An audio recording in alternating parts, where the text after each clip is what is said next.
مسندی سات کې دو کتاب یې سبا د موطا امام مالک وایو خو بس تاسو او استراحت پورې به وایو کنه مستاسي پیڅ کېږي.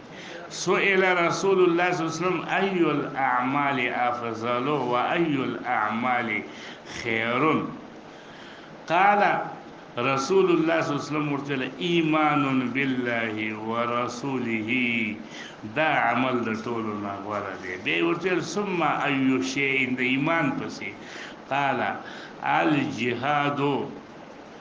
پر روایت د بخاری کې صرف دا راغلی دی الجهاد فی سبیل الله. دیم قسم ورپسې جهاد فی سبیل الله دی.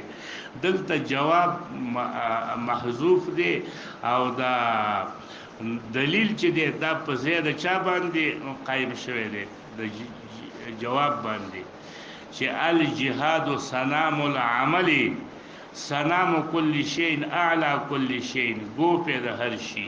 نو جهاد په ټولو اعمالو کې سنام دی. معنا دا ده چې جواب ته حاصل شکن چې دویم شی څه دی جهاد دی. قیل ثم اي شيء یا رسول الله قال حج مبرور. حج مبرور مخکې موږ ویلو چې لا یخالطه شیء من المأثم د ګناه کارونه پکې ونه کېږي د حج مبرور وایي. وبه حدثنا باب ما ذکر ان ابواب الجنه تحت ظلال السيوف. ابواب